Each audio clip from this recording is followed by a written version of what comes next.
Hi guys, back at it again. So I wanted to bring you on really quick. This is going to be a short video compared to yesterday. What I've done thus far, I've gotten all these trays. So at this point I have 3 full trays, and I have put a lot of items from several types of tomatoes to a very simple, easy growing onion, squash, several variety, cucumber, and also some more cabbage. I went crazy on the cabbage, probably because I was so upset that I lost so much from the freeze. So we're gonna try this again. And now I'm moving on to one of my other loves, lettuce. We're gonna do some salad, and I'm gonna show you some of the varieties that I have here. Get this set up, and then probably move on to herbs. And there's certain things that I don't plant, like in soil blocks, like beets and carrots and turnips and things like that, because they're a little more finicky, and so I just directly sow them. So let's see, I have a plethora of lettuce and spinach. These seeds, giant, sorry, I'm not holding this well, giant noble spinach. It's these ones down here that I have left from one of my plants that went to flower last summer. I'm gonna put those in. They make a really big head of spinach. It's very meaty. This is a salad mix. Most of these are from, other than the exception of some spinach, are from Baker Creek. The other ones are from Lowe's. This is a salad mix. This is red lettuce, outrageous it's called. This is like a Boston or bib lettuce. It's very tender. Does have a different name, Lattice Winter. 2 different varieties of spinach, and these are the soft tender leaves, more baby-like. These are the ones that I got at Lowe's. Actually, this one might be Tractor Supply. A green and purple, like variegated lettuce, super tender as well. My little gem, these are romaine hearts. Most romaine lettuce has the big bushy green leaves, and then you get down to the middle of the heart. This grows and it looks just like the heart part, which is my favorite of a romaine lettuce. I have a free packet of Merlot, which is similar to the outrageous, except these leaves are real thin and they're spread out, where this is a solid red leaf. This one is delicious. I had it last year and I loved it. And then the green leaf lettuce. This one's probably my least favorite because it is a little thicker, but it adds texture to your salad, besides the romaine, because everything else is so tender that I kind of like to have a bite, so it doesn't get soggy and like fall apart.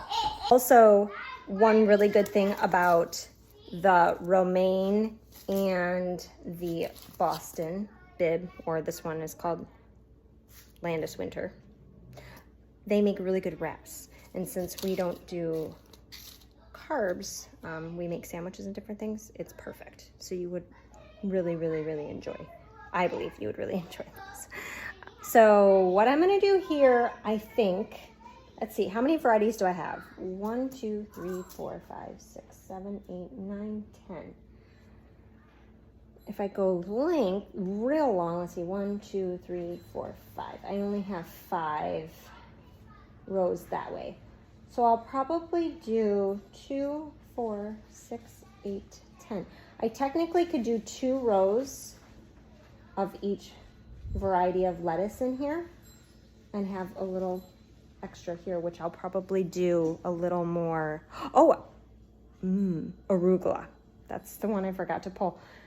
Actually, it might be out of the arugula seeds, but I have arugula all over my yard that went to seed because I think it like flowered on its own or did something crazy, and it's everywhere and it's like overwhelming, but it's bitter. The leaves got too big and they lose their tenderness too, and it becomes super bitter, and it's not an enjoyable arugula. So I'll just take those seeds and once they dry out a little bit and replant those. So I'll save that last row for the arugula. I got like my little makeshift prop here. Let's see if it'll actually work. Okay.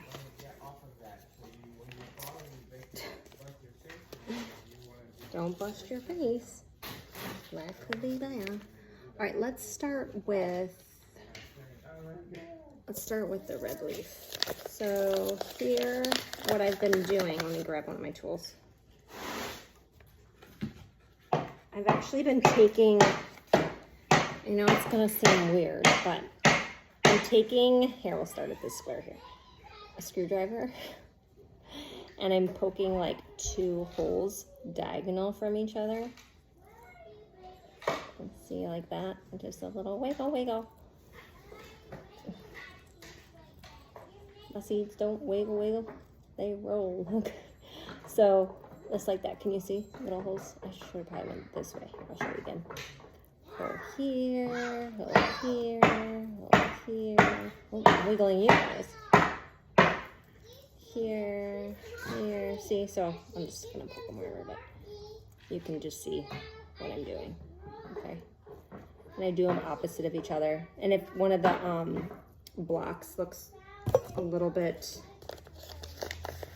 larger, because they're not all perfect, I'll sometimes add 3, but for now I just add 2 because the seeds are not cheap, let me tell you, and I want to not use them all up. I'd like to save some, and then when some of my lettuce does go to flower, I save those seeds as well. I want to show you how tiny these are, if you can see that.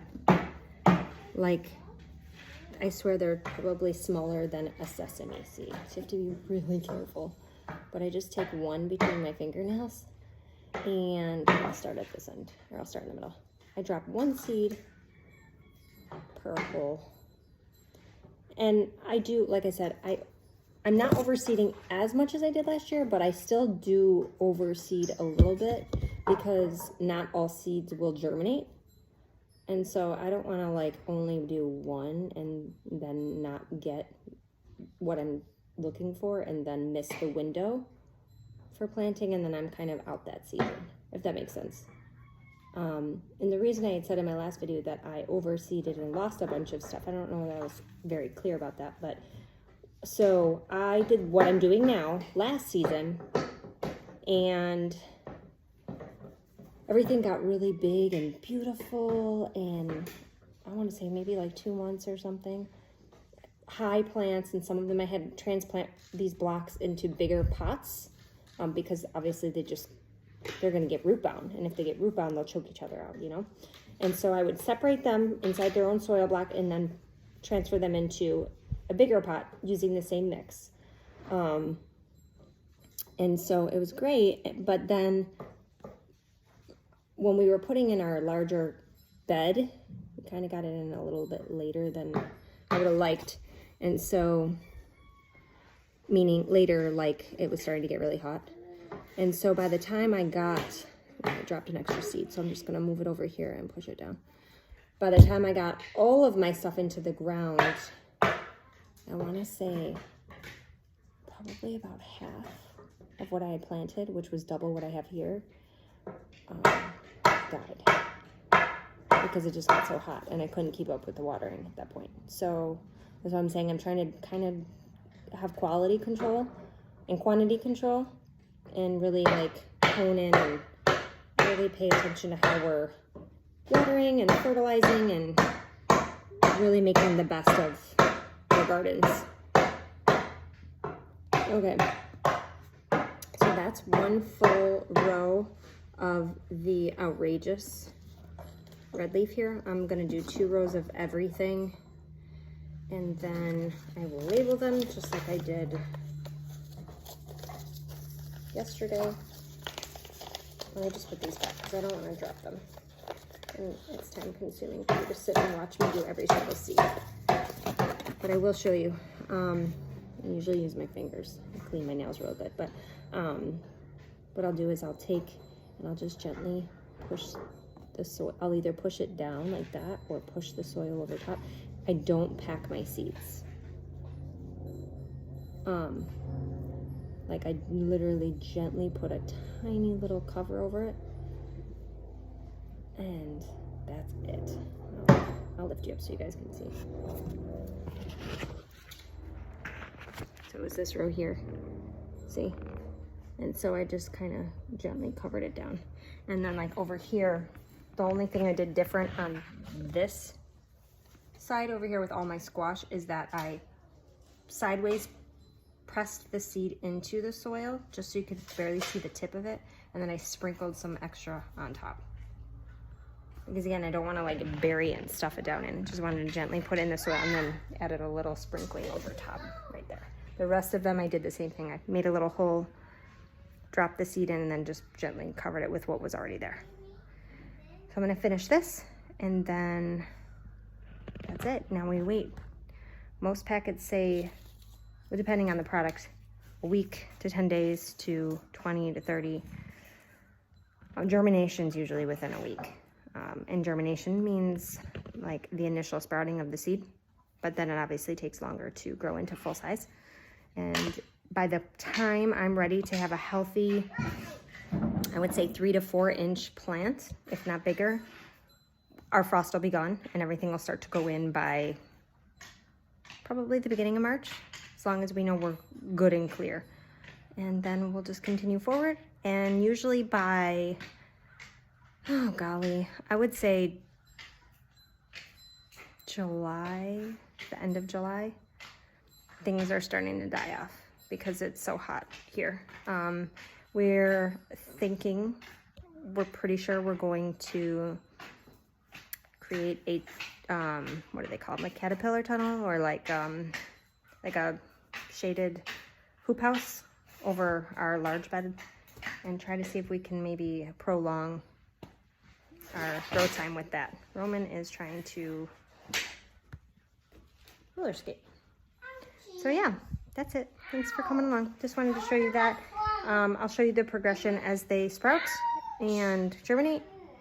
And I just realized when I was uploading yesterday's video, one second, you hurt yourself?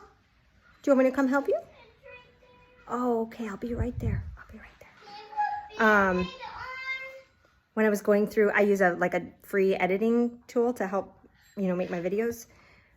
The video I made last year of this, I don't think I ever uploaded it, which is super embarrassing. So I'm gonna have to go through and you'll see that from last year, but I'll label it. Okay, take care guys. Thanks, bye.